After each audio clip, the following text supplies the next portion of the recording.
We now move to questions to the Education Minister, and we first of all start with topical questions, and I call Phil Flanagan.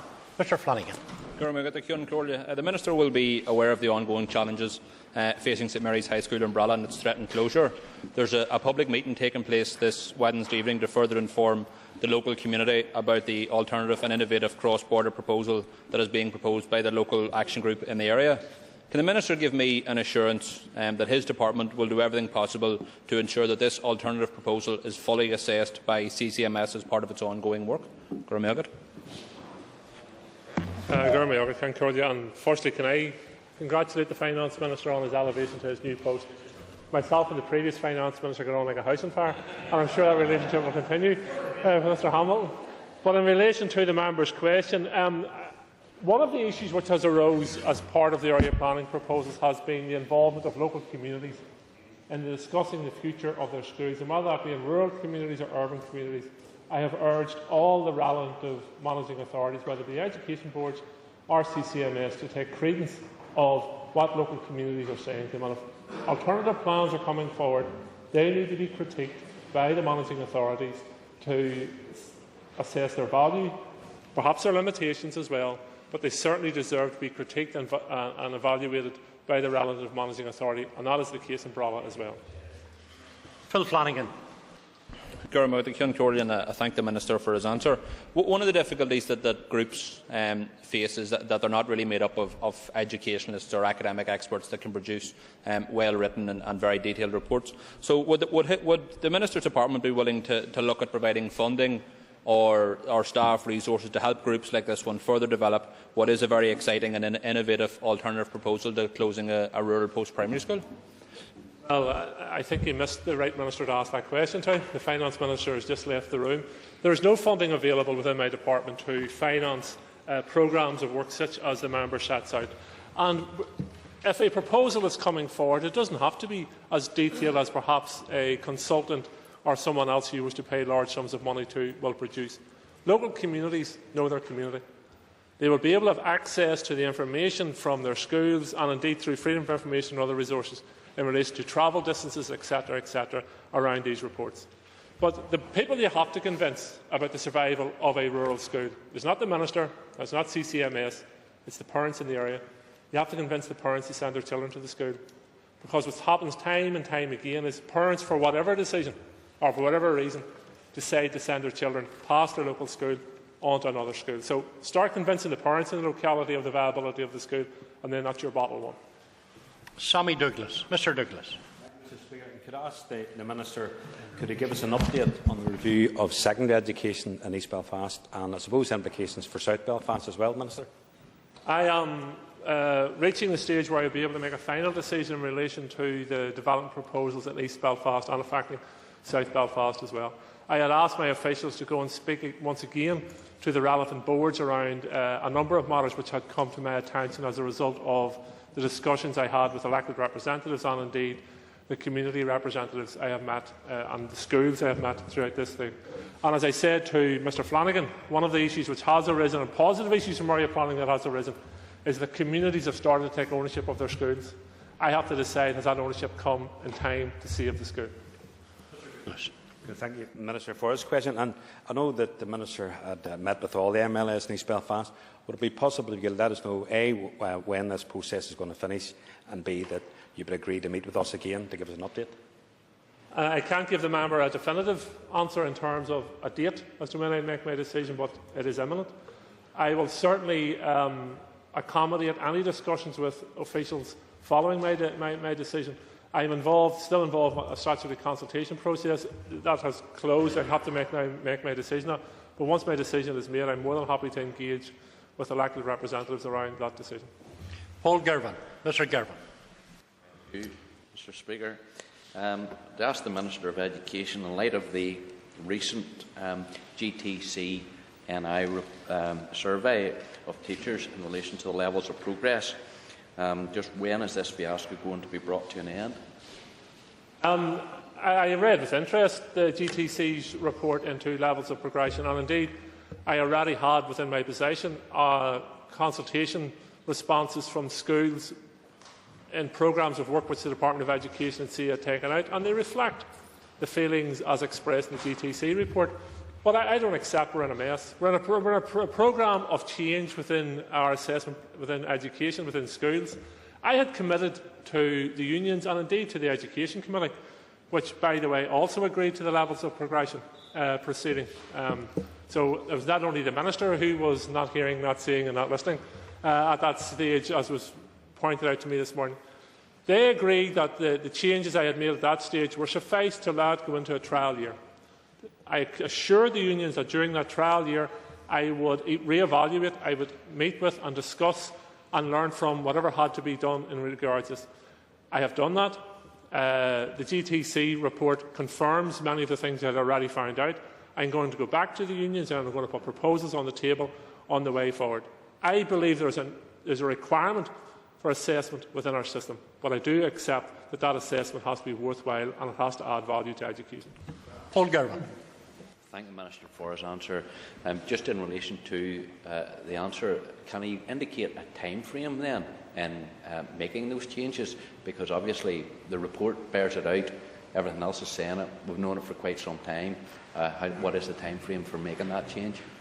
It will be within a matter of weeks, possibly stretching into months, but not a significant period of time after that, because the schools need to know what changes I am making.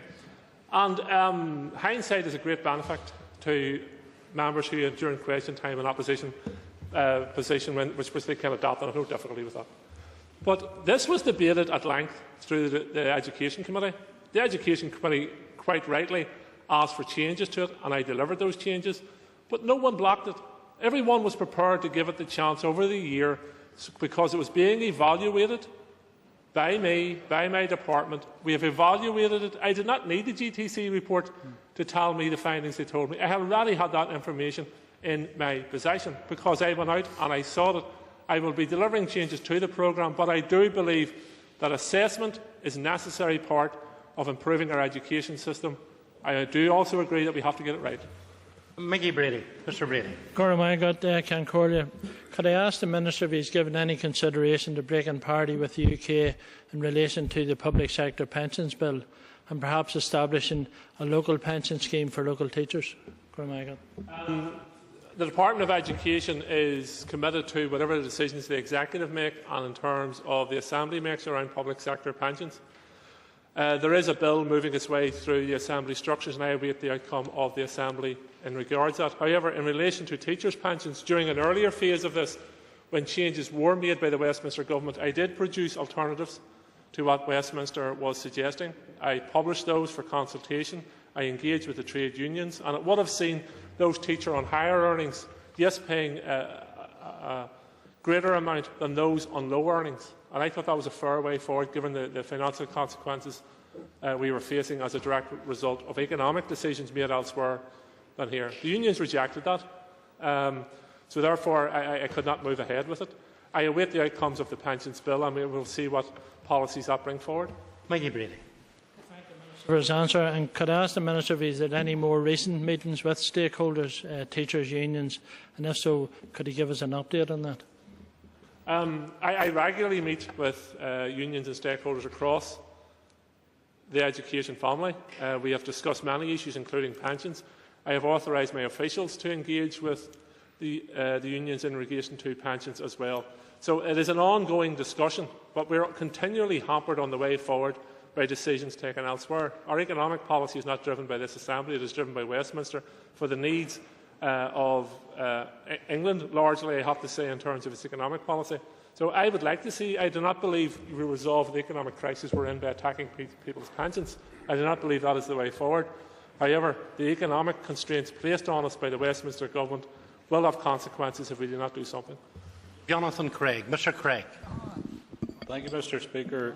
In light of the Lord Justice Cogan overturning the High Court ruling over direct teaching support, what impact will this have on both policy and delivery of a special educational needs strategy?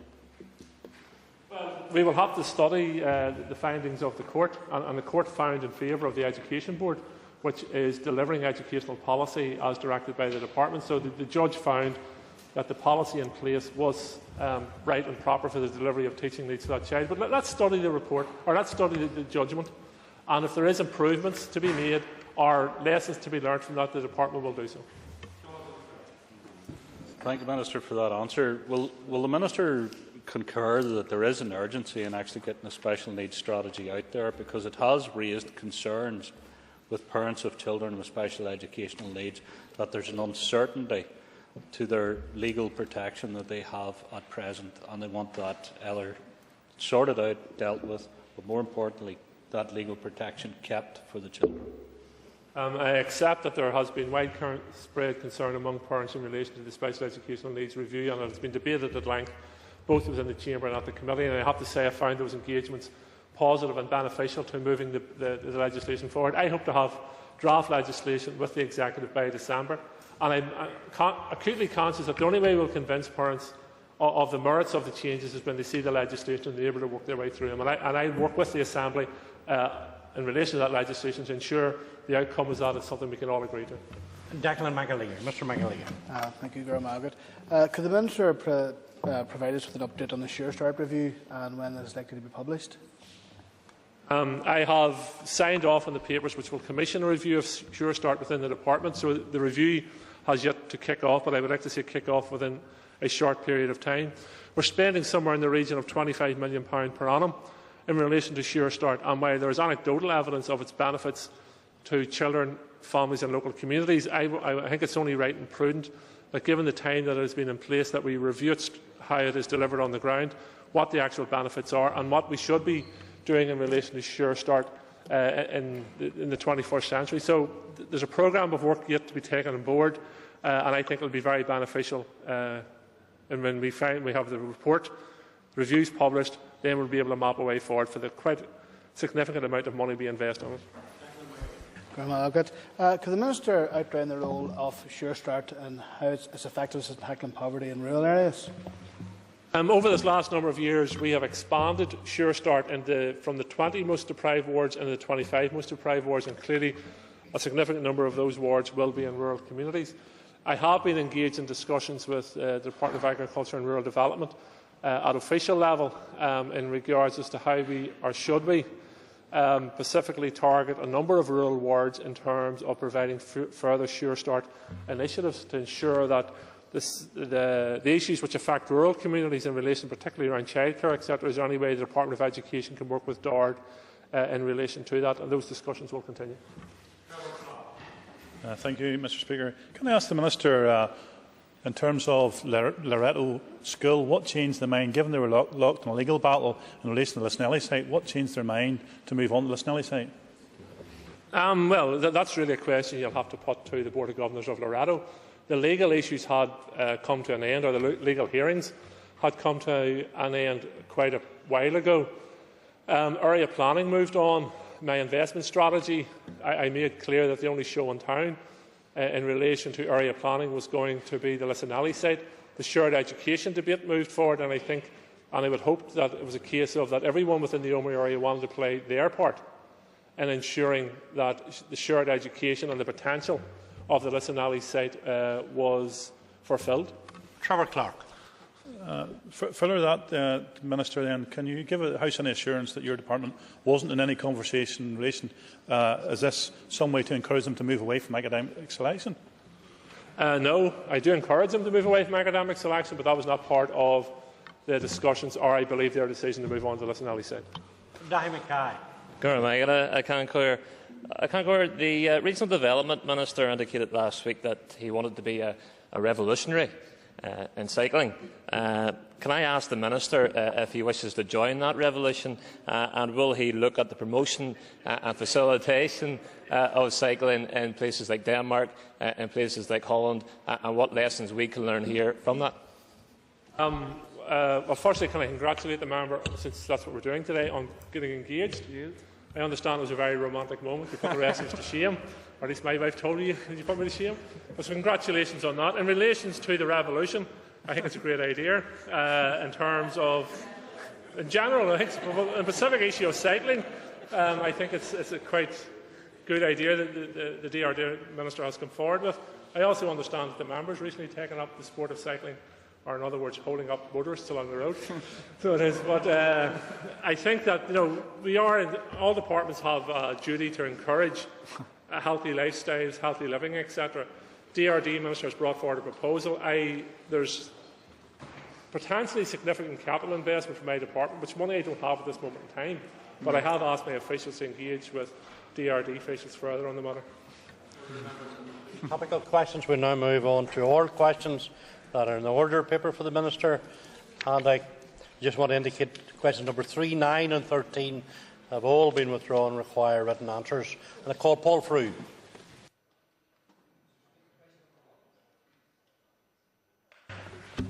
While the question asks about possible change in eligibility for transport assistance, the issue is more about the timely publication of development proposals and a clear articulation in the area plans about the future shape of school provision.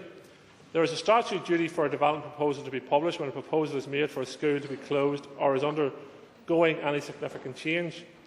The development proposal process facilitates extensive consultation to ensure that anyone can raise views or concerns before I take a final decision on a proposal.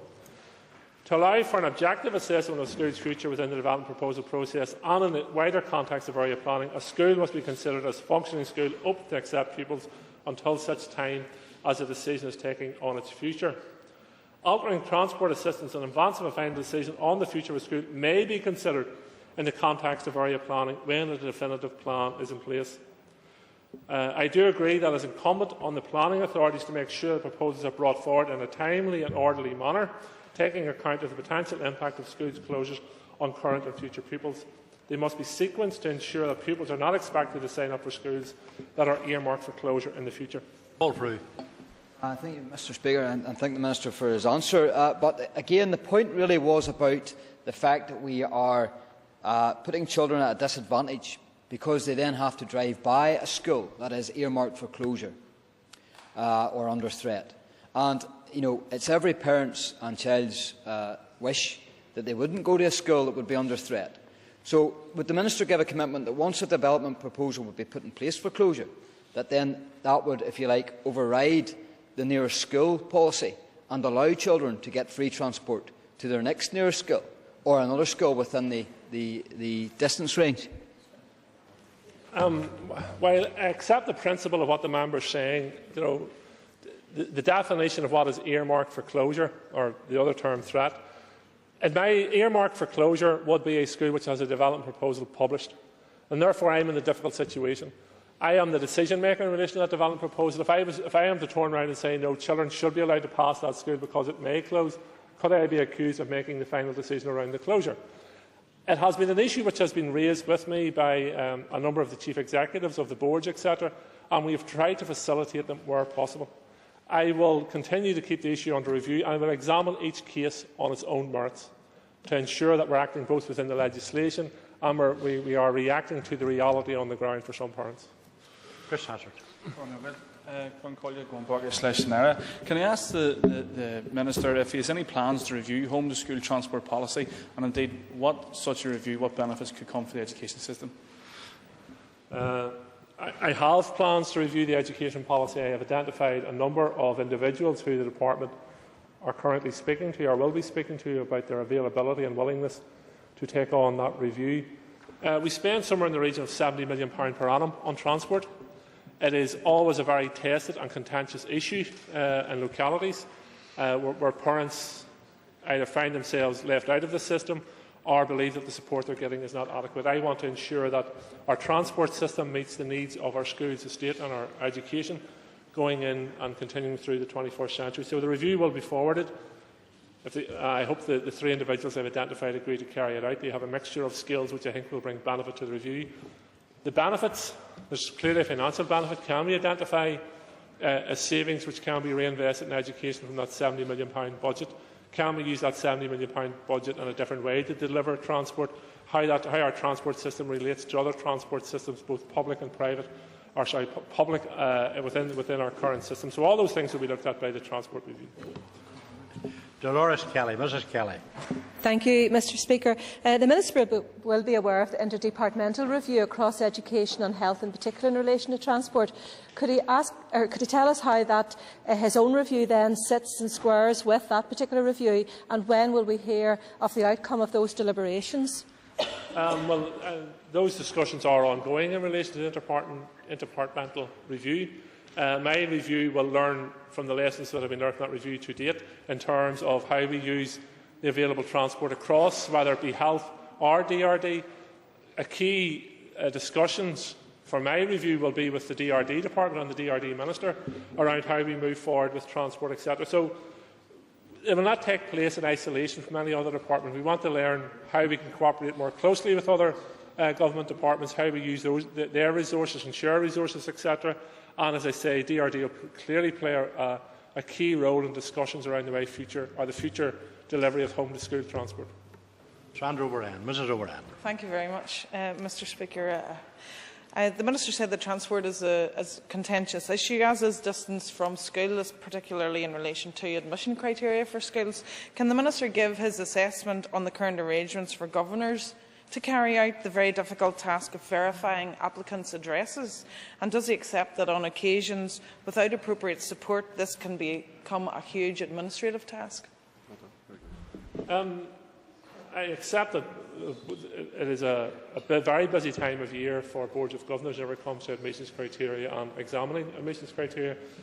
But boards of governors of schools are responsible for their admissions criteria, and they are responsible for ensuring that admissions criteria is carried out properly and that all the evidence they have before them is tested and validated.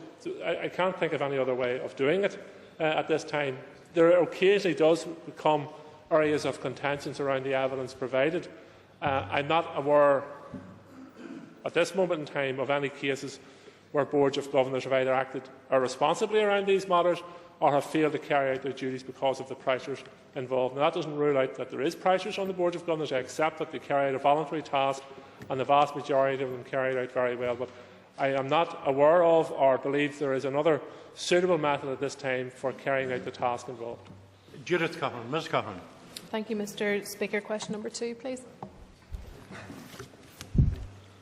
The Council for Curriculum Examinations and Assessment, CEA, has worked closely with a range of stakeholders, including CBI, DADI, DEL and InvestNI, and the Sector Skills Council, to develop a qualification in software development. The specification or syllabus for the qualification is linked to the current InvestNI priorities for the development and promotion of software and programming skills. This is the first year that the qualification will be available to pupils commencing A-levels. CEA requires schools to submit entries for its summer 24 A-level examinations during next March. It is unable, therefore, to provide details of an uptake in advance of these entries being made. Judith Coughlin. Thank you, Mr Speaker, and I thank the Minister for his answer, although obviously I don't have the figures there. It would appear early indications from speaking to some of the schools that the uptake has not been great as yet, and I'm just wondering if the Minister could tell us, given the importance of computer science skills, what else he is doing to further promote this amongst both primary and secondary level, especially girls. ICT is an important part of the curriculum, and it flows through a variety of aspects of the curriculum and ICT skills. In terms of computer skills, I accept there is a new qualification in place, but we did work closely with all the sectors to ensure that the qualification being brought forward firstly met the needs of our economy, and then also met the needs in terms of delivery within schools. So there has been information sent around the schools and pupils in regards to this course. I have no reason yet to believe that there will be a lower than expected uptake on this, but if we reach March and we find that we are in a lower than expected uptake, then we will take measures to ensure that schools are informed, or we promote this among pupils. And indeed, I'll talk to my officials ahead of that to see if we can promote this further among pupils, because it was a request from schools and indeed industry to bring forward this examinations, and I do want to ensure that it is widely used among our schools estate. So I will talk to officials to see if there is another way we can promote it among our schools even ahead of March. Campbell. Mr Campbell. Whatever the scale of the lack of uptake it transpires to be, can the Minister outline the nature of the investigative work that he will do to ensure that where the schools aren't participating, that they do so next year? Yes, we have introduced a new qualification, and quite rightly so, after, I think, quite a good piece of work, as I say, including CBI, Daddy, Dale and InvestNI in relation to bring this qualification forward. I want to see schools using it. I believe our young people's career options are vastly enhanced if they follow this qualification. If there is a downturn or lower than expected number of pupils who take it up, then we will work with schools to see how we encourage young people to take up this qualification. What measures will we take? Let's investigate what measures we can take to ensure that young people take it up. We won't know until March next year how many young people have actually taken it up. So there's a number of time frames we have to work here too. But there's been a lot of work invested bringing forward this qualification, and I want to ensure that young people do have the opportunity to sit this qualification across all sectors. Michaela Boyd. Can I ask the Minister what plans does he have to increase the uptake of computer science choices within schools? Well, computer science choices cover a wide area of the curriculum. I think in terms of many of the subjects our young people now would be sitting that involves work through ACT, etc. And that's also about improving their ACT skills. Our schools are more, and we have to say in terms of our CTK network and the investments we have made in that, while there has been teething problems at some stages of bringing forward the new system, our schools are the envy of many jurisdictions in relation to the investment we've made around the availability of ICT within our schools. There's a number of private providers from the computer industry who are working closely with many schools as well, promoting ICT and promoting the use of IT throughout their schools as well. So all that work is going on. It's become second nature within many of our schools now in relation to ICT and qualifications. The new one we have brought in, I think, is focused on developing our stakehold in developing ICT going into the future, and I want to make sure young people are doing that as well. But there's many different aspects at play ensuring that our young people have access to ICT qualifications. They have access to ICT during preparation for other qualifications as well, to ensure that we have a more ICT literate workforce going forward in the future. Thank you, Speaker. I thank the Minister for his response today. The Minister has acknowledged the importance that IT and ICT plays in the future, certainly for job opportunities for our young people.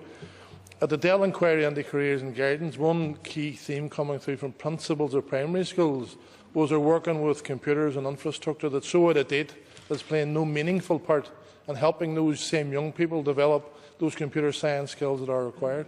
Could the Minister comment, is there likelihood of any future investment in computer across the primary school sector?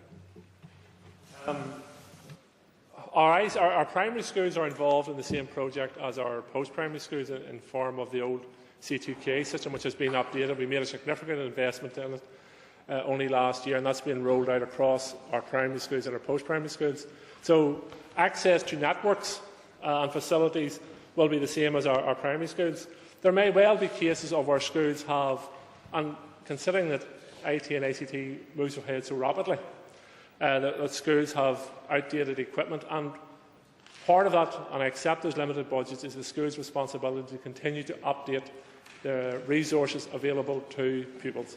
However, many schools have now approached me in relation to the use of tablet devices and the benefits they have to learning for young people, especially young people with additional learning needs. And I am talking to the department and examining ways, if there is a way we can support schools, particularly primary schools, in rolling out more rapidly the tablet devices to all pupils. So those discussions are ongoing, and I'll have to match that against budgets as well, but we are looking at those matters. Question number 3 has been withdrawn. Sidney Anderson. Mr. Speaker. I believe this question has been raised following the recent publicity around the coroner's report into the tragic death of Ben Robson following injuries sustained during a school rugby match back in 2011. I have now received a copy of the coroner's report into the death of young Ben Robson, and I will review it to determine what, if any, guidance the department should provide for schools.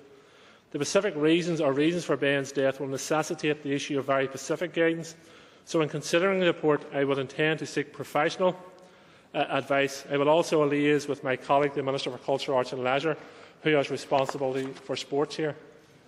While the health and safety of pupils is a statutory responsibility of a school's Board of Governors, you may be interested to know that the Department of Education does provide schools with a copy of the Association for Physical Education Safe Practice in PE publication, and schools are guided by and should adhere to this guidance when their pupils are involved in curricular PE or extracurricular provision. I do intend to meet Ben's father after considering the coroner's report, and I am very grateful to Mr Robson for already being in touch with my office to make these arrangements. Sidney Anderson. Thank you, Mr Speaker, and can I thank the Minister for his answer. And first of all, I would like to extend my sympathies to the family of young Ben Robinson, who lost his life while playing school rugby due to the second impact syndrome.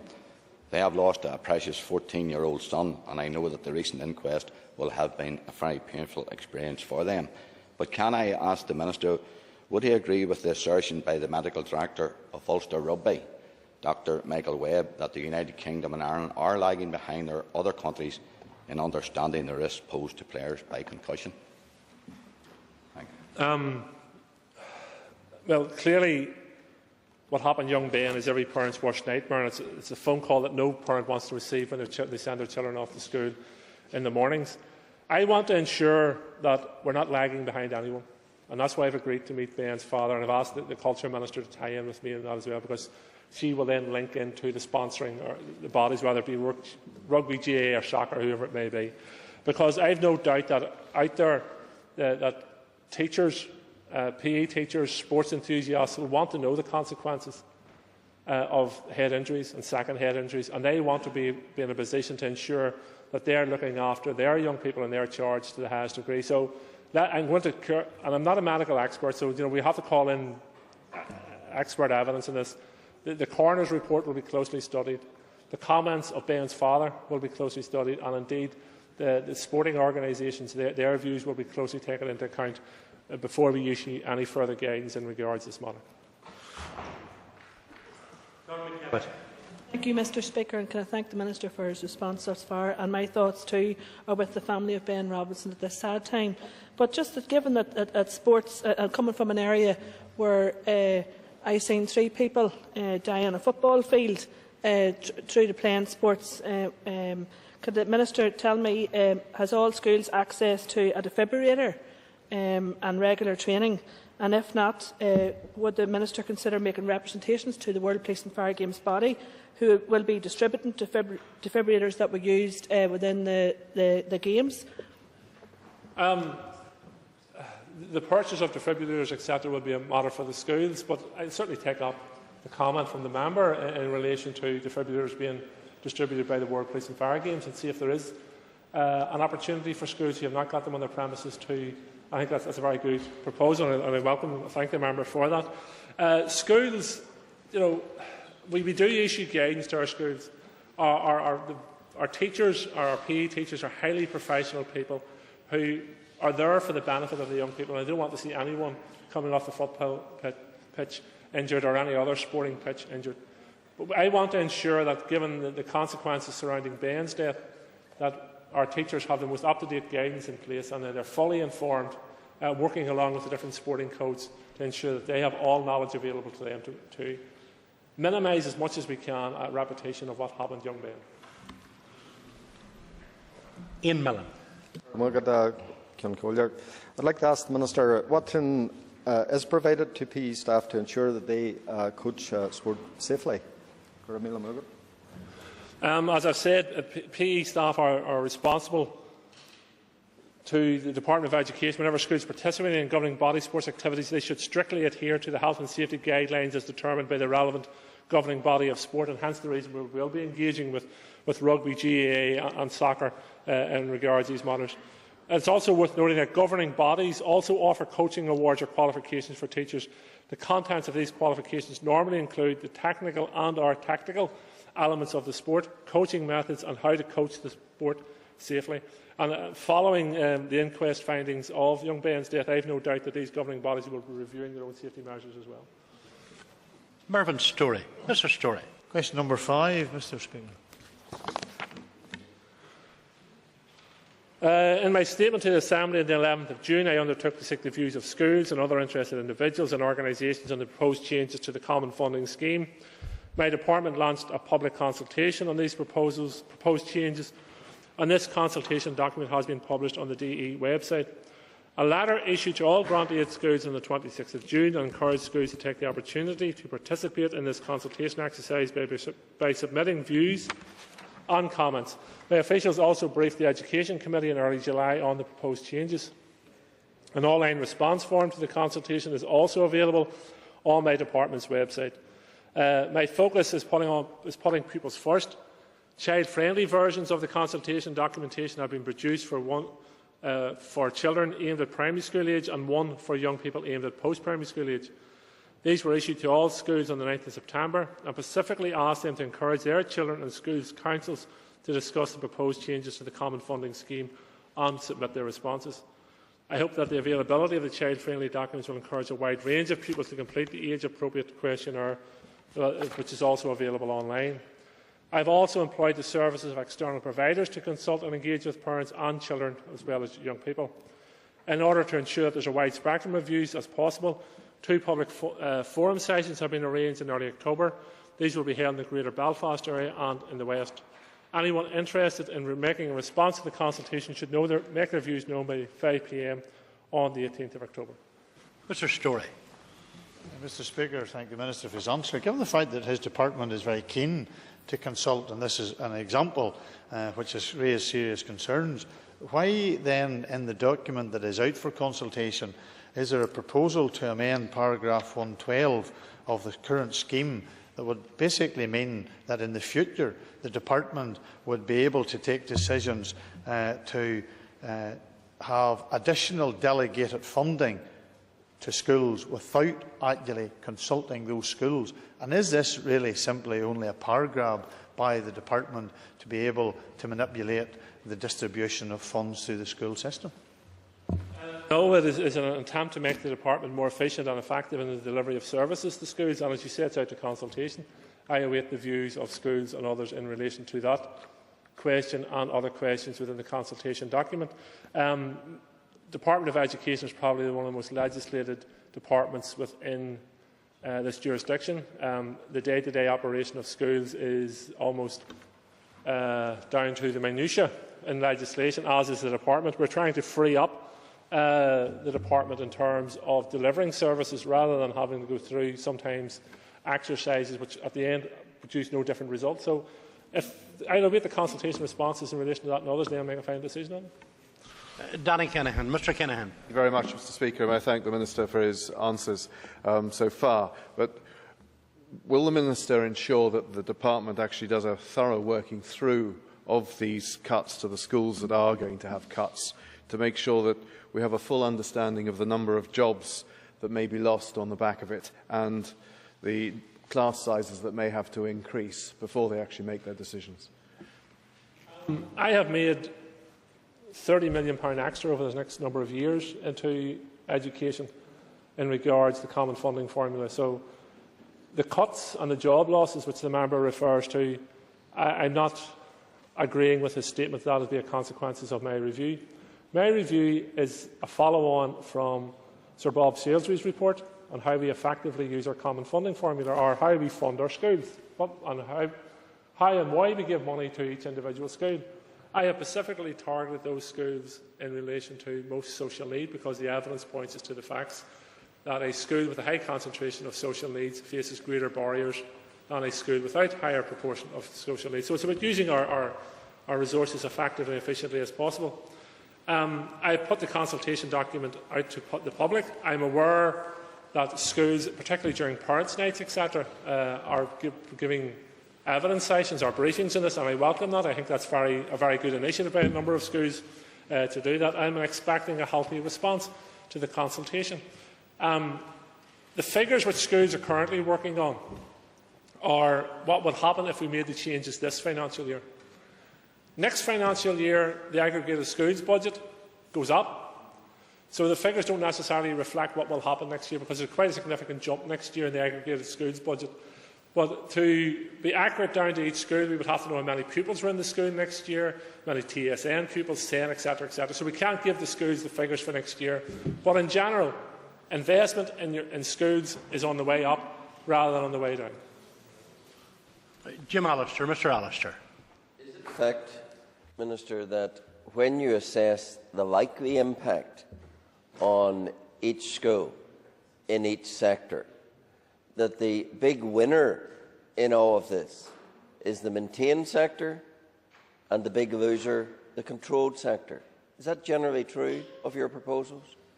I have not approached my proposals in that manner. I have approached my proposals on targeting need, regardless of where that need exists. I will continue to work with my executive colleagues to seek further funding for education. If we can balance those schools that are losing funds, then I will do that. But I want to ensure that those schools that face the greatest challenges through social deprivation are those schools which receive the most funding to challenge that social deprivation. And this method moving forward, I would like to see this as an early intervention in creating and indeed saving money long term for this society, because a well-educated population will not end up in prison. They will not end up with the same levels of poor health. They will not end up with reliance on welfare, a population which is not well educated. So I'm making an investment for the future, and I would hope that the Assembly would back me up on that. Mr. Brady. Chair, sir, question 6.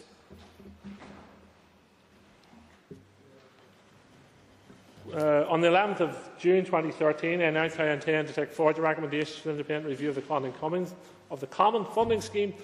The review includes a recommendation to adjust the eligibility criteria for free school meals, which I have accepted. This will mean that from September 2014, the same eligibility criteria for free school meals for both primary and post-primary pupils will apply. I am pleased to advise that this will benefit an estimated additional 15,000 children from lower income families. Thank the Minister for his answer. Could the Minister outline the expected benefits to schools from his recent decision to extend the criteria for free school meal entitlement? Thank you.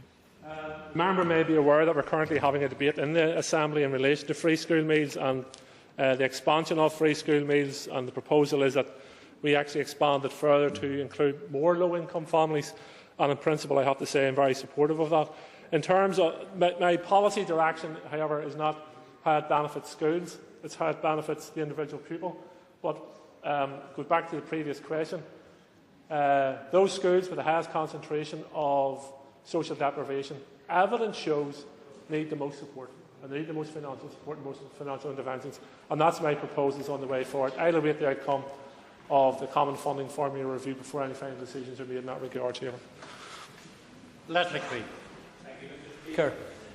Minister, given that the Salisbury report appeared to indicate a failure in the Department's policies at targeting social need, can the Minister detail whether he will now advance my party's proposal for a pupil bonus scheme, similar to the one which in fact proposed by Salisbury and has actually, I believe, in operation in England?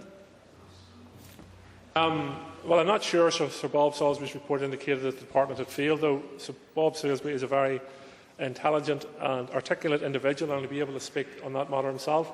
In relation to the bonus scheme proposed by the report, the money has to come from somewhere, and if one pupil gains, another pupil or another school may lose. I am proposing an open, transparent formula which everybody can look at and understand as to why a school or a pupil receives the funding they have.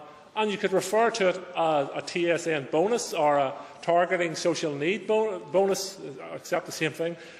So the title I'm not as interested in as the mechanisms and the effectiveness of the policy to help eradicate social deprivation. Would the Minister give any consideration to the provision of free school meals for all Key Stage 1 pupils? I'm certainly happy to consider it. As with all these things, costs always come into play, and we would have to look at it in terms of the educational benefits to the individuals, but it's certainly something I think that should be considered. Question number 7, Mr. Speaker. At the outset, I want to make clear that it is the responsibility of the relevant managing authorities to determine the most appropriate structure of education provision for children living in their area. I am aware that following completion of a public consultation on its post-primary area plan, the Southern Education and Library Board supported the recommendation of its advisory subcommittee for controlled schools by backing option A. I understand that under this option, the SELB envisaged Clowna, Killicomaine and Tannergee junior high schools being brought together as one junior college, and that both Portadown and Lurgan College would become bilateral schools, and their existing selective grammar element existing alongside the non-selective element. I am not aware of any proposal to close either Lurgan or Portadown College. Thank you, Mr. Speaker. The Minister said a lot but told us little there.